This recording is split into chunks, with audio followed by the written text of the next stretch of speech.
Hello, boys and girls. I wanted to share a story with you. I know we often start our writer's workshop with maybe a book that gets us headed in the right direction. This story is called Ralph Tells a Story, and it's all about a little boy who is feeling like he doesn't have a story to share, and he's not quite sure what to do during writer's workshop, and it sort of stresses him out. And maybe you have ever felt that way before.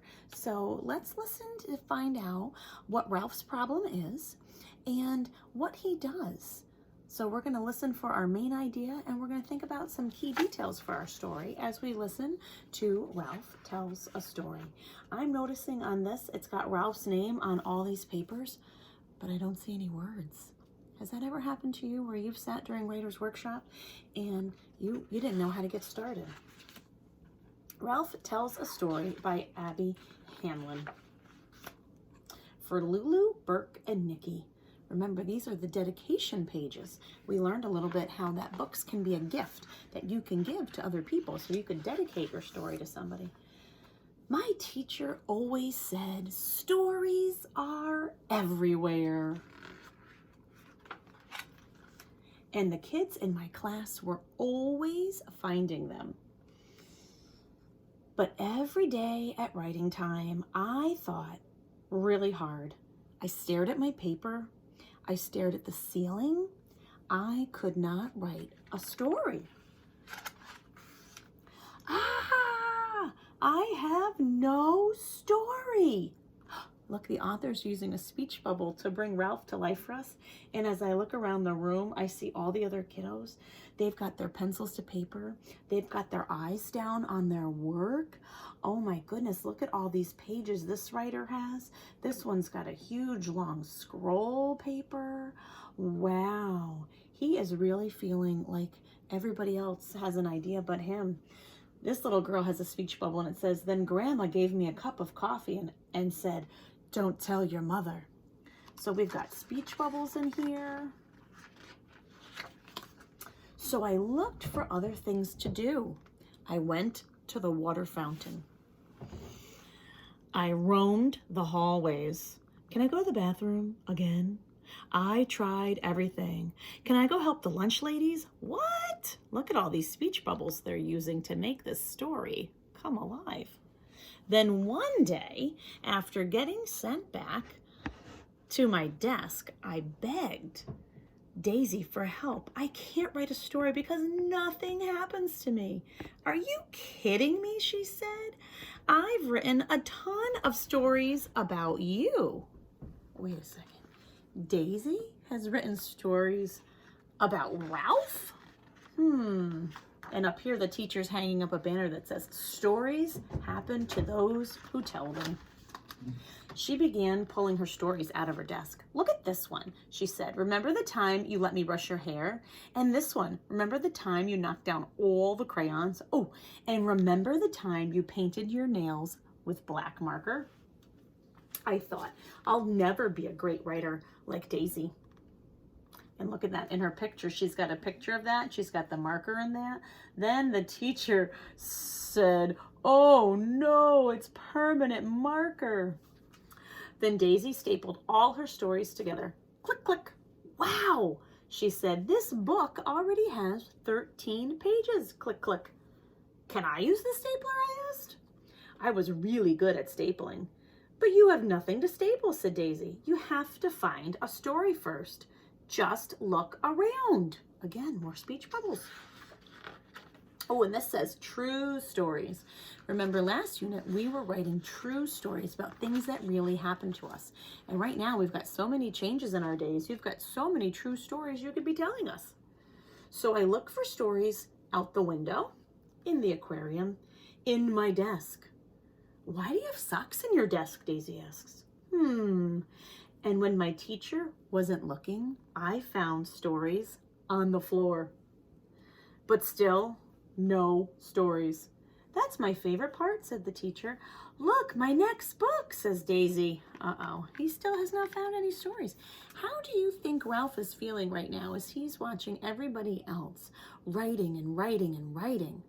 How do you think he feels. What do you notice about the picture that might help you get a good idea about how our character Ralph is feeling right now? If you said you think Ralph is feeling sad, mad, or frustrated, I think you're right, because I see that he kind of has a squiggle line for his mouth. And usually when we see a squiggle line, that means the person's feeling kind of, show me, when you're feeling sad or mad. I'm not seeing big smiles. All the other kiddos have big smiles, I notice. Lying under my desk reminded me of lying in the grass at the park. I closed my eyes and imagined I was at the park. Just like that time, a little inchworm crawled on my knee. The sun was shining right into my eyes. Squinting, I picked up the wiggly inchworm and looked at it close up. And that's when my teacher found me. "What's your story about?" I asked. I opened my eyes. I saw an inchworm." "Wonderful," she said. "I can't wait to read what you wrote." But there was no inchworm story. Oh dear, what's he gonna do? He said he has a story about an inchworm. I sat down. I tried to write about the inchworm, but right away I got stuck. "Do you know any inchworm stories?" I asked Daisy. She just rolled her eyes and kept on writing. And then my teacher said, "Writers, come to the rug, time to share." We do that sometimes, don't we? Sometimes we share with our elbow partner. Sometimes we've done a museum where we've left our book right there and we've walked around and looked at other people's books. And sometimes we bring our writing to the rug. "Ralph, why don't you go first?" the teacher said. I pretended I had lost my paper. It didn't work. "He's sitting on it." I walked to the front of the rug. It took a long time. I held up my paper against my chest so no one could see it. I said, "An inchworm crawled on my knee." It was quiet. Look, all the kiddos are looking right at Ralph and they're listening to him read and share his story. My heart went thump, thump, thump, thump. Why do you think Ralph's heart is going thump, thump, thump, thump right now? What's happening in the story? If you just shared with your pet, your parent, your brother or sister, your stuffed animal, that Ralph's heart is going thump, thump, thump because he's feeling nervous, because he doesn't have a story written down. But where is the story, boys and girls? That's right, the story is in his head. He remembered the time he saw the inchworm when he was at the park and it started crawling on his. So stories start in our heads, and stories continue with our voice when we start to tell that story out loud, and that helps us know what to write and what to draw so we can remember that story. That's when I looked at Daisy. "Wow, really? Did it feel squishy, Ralphie? Did you take it home?" And then everybody started asking me questions about what had happened. "Did your mom let you keep it? Did you touch it? Was it a baby? Was it a girl? Did it tickle? Did you name it?" So the beginning of his story, his friends are being like writing partners, and they're asking more questions to get more information about the story. And that's what helps us make our writing better. Wait a minute, I thought. Something did happen with that inchworm. Well, I picked up the inchworm and decided to name him Nick. I built Nick a house, but he just inched away. So I followed him, which is why I didn't notice that someone was following me. And then all of a sudden, this wobbly, crazy baby grabbed Nick and put him in his... Where do you think the inchworm named Nick is going to end up? You're making a prediction right now about what's going to happen next. You're making a guess about what's going to happen next. "Oh, diaper!" I tried to be calm. "Come on, baby," I said, really nicely.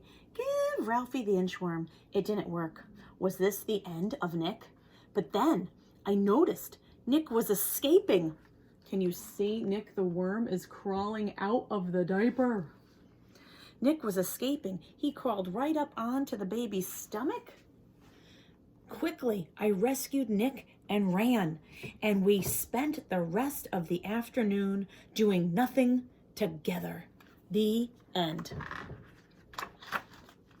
Everybody cheered and clapped. Show the picture, Ralph, someone said. Wonderful, hooray, yay, Ralph. I wasn't embarrassed anymore, so I did. And look at that. He did have a picture of himself, and he labeled it boys and girls. And the worm, he did his best to sound it out, and he was at the park. He had used some of his sight words to tell about what was happening. How awesome. Great job, Ralph. That was last year.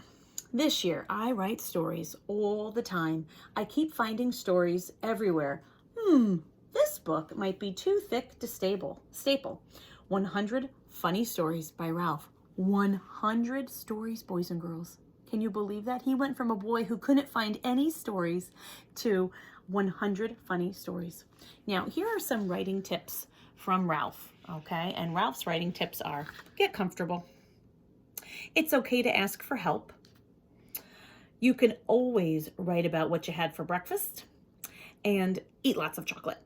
That's what Ralph says to be a good writer. All right, so it is important to get comfortable, get some paper, get some pencils, get some markers, and you can ask people for help, but remember, of course, you're not gonna ask your families how to spell things. You're gonna use your sound power.